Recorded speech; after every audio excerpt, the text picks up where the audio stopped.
আহা, আফসুসের ব্যাপার। এত লম্বা আখিরাত কেমনে পার হবেন? এত লম্বা কবরের জিন্দেগি কেমনে পার হবেন বলেন তো? নূহ আলাইহিস সালামের জামানায় যারা মারা গেছে তারা আজ কত হাজার বছর কবরে পড়ে আছে। ইব্রাহিম আলাইহিস সালামের জামানায় যারা মারা গেছে তারা আজকে কতদিন কবরে পড়ে আছে। হ্যাঁ, আবু জেহেল আজকে কত বছর কবরে পড়ে আছে? 1450 বছর, আরো বেশি, 1450 বছর ধরে পড়ে আছে কবরে। এরপরে তো হাসরের মাঠ, এরপরে তো ফুলসেরাত, এরপরে তো জাহান্নাম, আর তো রইছে। তাহলে দুনিয়ায় থাকলি কতদিন, কবরে পড়ে রইলি কতদিন? আপনি বলেন। আবু জেহেল দুনিয়াতে ছিল 800 বছর, কথা কন না? আবু লাহাব দুনিয়াতে জীবিত ছিল 900 বছর, তো কবরে আছে কত বছর? তো বাঁচছে কয় বছর? নাহলে 60 বছর, নাহলে 70 বছর, ঠিক কিনা বলেন? তাহলে দুনিয়ায় ছিলি কতদিন, কবরে আসত কতদিন? আচ্ছা, এই কথাই এখনই মনে হইল। হ্যাঁ, এরপরে তো সামনেরটি রয়েছেই মিয়া, এখনো তো কিয়ামত আসে নাই, এখনো তো ইসরাফিল ফু দেয় নাই। একবার ফু দিবে, সব কবরে যাবে, আবার ফু দিবে, হাসরের মাঠ কায়েম হবে। আবার হাসরের মাঠের একদিন, খোদার কসম এই কোরআনে আল্লাহ বলছে, হাসরের ময়দানের এখন একদিন, প্রতি একটা দিন কয় ঘন্টা? হাসরের একদিন আল্লাহ বলছে 50,000 বছর, 50,000 সানা, 50,000 বছর। হাসরের ময়দানের পুরা সময় না, একদিন, একদিন। পুরা হাসরের মাঠ কতদিন সেটা আল্লাহই জানে। প্রিয় বন্ধু আমার, নষ্ট হয়েন না। ছেলেরা আমার, বাপ, বরবাদ হইও না। মনে করো কেউ বলে নাই, তবুও নষ্ট করো না নিজেরে। বাবা বলে নাই, মা বলে নাই, সর্দারে বলে নাই, মাতবরে বলে নাই, গ্রামের মুরব্বীরা বলে নাই, কেউ তোমারে কিছু বলে নাই, তবুও তুমি নিজেরে নষ্ট করে দিও না। হযরত ইব্রাহিম আলাইহিস সালাম, পুরা কওম, আপন মা, আপন বাপ, সবাই মূর্তি পূজক, কেউ তো ওনাকে ইমানের দাওয়াত দেয় নাই, তবুও সেই ছোট্টবেলার থেকে তিনি ওইখানে থেকেই উনি খুঁজে নিছেন আল্লাহকে। কাকে খুঁজে নিছেন? আল্লাহকে খুঁজে নিছেন, আল্লাহকে তালাশ করে নিছেন। কওমের লোকেরা বলছে যে তারকা এটা রব। বলছে আচ্ছা ঠিক আছে, দেখি তো। কিছুক্ষণ পরে তারকা ডুবে গেছে। বলছে কই, রব আবার ডুবে কেমনে? পরের দিন এলাকার লোকরা বলছে চাঁদ, এটাই আমগো রব। বলছে আচ্ছা ঠিক আছে, মানে নিলাম, দেখি তো। ভোর হতে হতে দেখে চাঁদ নাই। কি ও রব যদি জায়গা, তো আমি বন্দা রইলাম, রব কু? বুঝেন নাই কথা? এরপরে বলছে সূর্য, এটা বড় সড়ো মোড়া তাজা, এটাই রব। হ্যাঁ, ইব্রাহিম আলাইহিস সালাম বলছে আচ্ছা দেখি তো। সন্ধ্যা হয়েছে আর সূর্য ডুবে গেছে। তো ইব্রাহিম আলাইহিস সালাম বলছে হায় আমার কওম, কি কও এডি তোমরা? তোমার মাথা ঠিক আছে নি? রব কেমনে এর মোড়ে নামে? রব এমন হয় কেন? বানানেওয়ালা এত দুর্বল হবে কেন? তখন তিনি বলছে ইন্নী ওয়াজ্জাহতু ওয়াজহিয়া লিল্লাযী ফাতারাস সামাওয়াতি ওয়াল আরদা হানিফা ওয়া মা আনা মিনাল মুশরিকিন। যে না কওম শোনো, আমি তোমাদের বানানো কোনো দিকে ফিরব না, আমি ফিরছি আমার চেহারা, আমার জিন্দেগি ফিরাইয়া দিলাম ওই সত্তার দিকে যিনি 7 আসমান ও জমিন পুরাটা বানাইছে। হানিফান, একনিষ্ঠভাবে আমি শুধু তার দিকে ফিরলাম।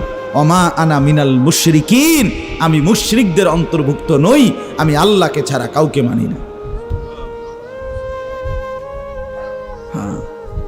হযরত ইব্রাহিম আলাইহিস সালামের বাবা বলছে পুত, তোরে আমি তেজ্য পুত্র করে বাড়ি ছাড়া করে দেব। হযরত ইব্রাহিম আলাইহিস সালাম বলছে আ'তাজিলুকুম ওয়া মা তাদউনা মিন দুনিল্লাহ। আব্বা, আমি আপনারে ছেড়ে দিলাম, আপনি আমার কিত্তে ছাড়বে? আপনি বাইর জায়গা দিতেন না, কিতে আমি আইলাম না আপনি বাইর। আমার ইমান দরকার, আমার আখেরাত দরকার।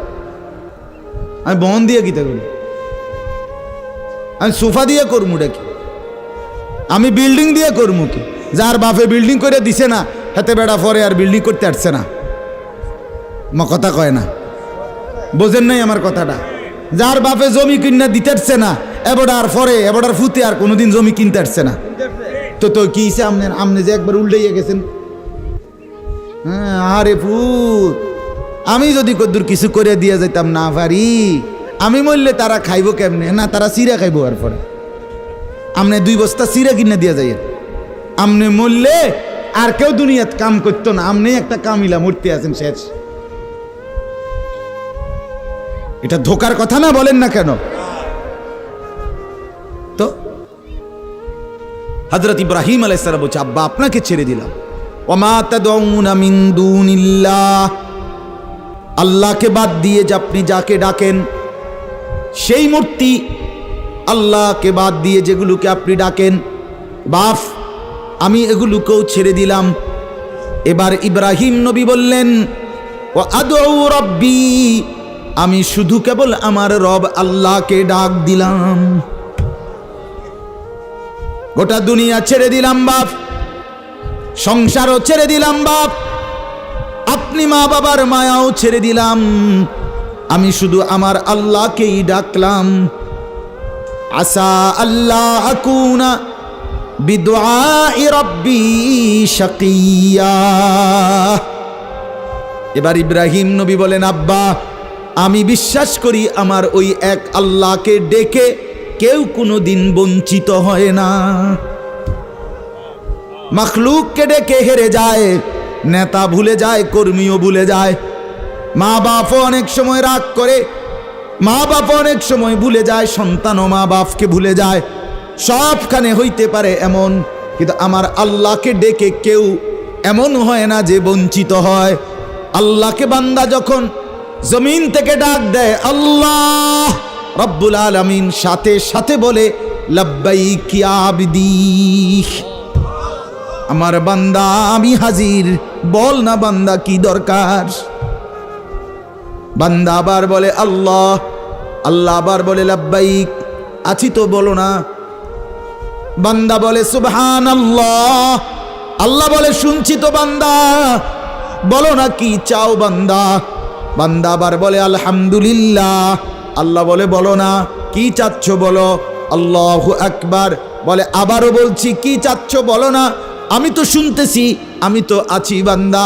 কিন্তু বান্দা যখন শুধু আল্লাহকে ডাকতে থাকে, জিকির করতে থাকে, তাসবিহ পড়তে থাকে, মনের কষ্ট দুঃখ বেদনা চাওয়া পাওয়া কিছুই বলে না, শুধু জিকির করে, শুধু জিকির করে, শুধু আল্লাহকে ডাকে, আল্লাহকে ডাকে, শেষ পর্যন্ত আল্লাহ খুশি হয়ে বলে বান্দা তুই যেহেতু আমাকে ডেকে মজা পাইছো, ঠিক আছে বান্দা তুমি আমাকে ডাকতে থাকো, আমি আল্লাহ তোমাকে দিতে থাকি। কি লাগবে আমি তো জানি, তোর বিবি অসুস্থ আমি কি জানি না, তোর ছেলে বিদেশে অসুবিধায় আছে আমি কি জানি না, কথা বলেন, তোর যে শরীরে সমস্যা আমি কি এটা জানি না, আমি তো সব জানি, কোথায় তোর কোন মুসিবত। আল্লাহর আড়ালে কি কিছু হয়, আল্লাহর গোপনে কি কিছু হয়, তাইলে আল্লাহর ইচ্ছা ছাড়া কি কিছু হয়। এজন্য মোবাইলের কথা বলতে গিয়ে এতগুলোর কথা লম্বা বললাম। ছেলেদেরকে বললাম বাবা অনেক ছেলে বসছো, মাশাআল্লাহ, আল্লাহ খুব বরকত দান করে। আজকে মুসলমানের যুবক তোমাদের ফেরার অপেক্ষা ইসলাম। তোমরা যদি নামাজি না হও, চরিত্রবান না হও, জীবনটা যদি নারীর পিছনে আর ছবির পিছনে, নর্তকীর পিছনে আর উলঙ্গ ছবির পিছনে, মদ জুয়া জিনা ব্যভিচারের পিছনে শেষ করে ফেলো, এই চোখের দৃষ্টি, এই নজর, এই চোখের দৃষ্টি, এটা যদি নষ্ট করে ফেলো, গুনাহ দেখতে দেখতে, নাপাক ছবি দেখতে দেখতে, তো তোমরা নিজের জীবনই ভালো বাঁচবা কেমনে, ইসলামের জন্যই লড়বা কেমনে। আর মুসলমানের যুবক যদি হেরে যায়, মুসলমানের যুবক যদি পড়ে যায়, তো দ্বীনের জন্য জানবাজি রাখবে কে? এই বুড়ারা, 60 বছর 70 বছরের বুড়া, এবড়া আর দৌড়তে পারবো? আবার দোয়া না করব? কথা বলেন না কেন? মুরব্বীরা কি করবে?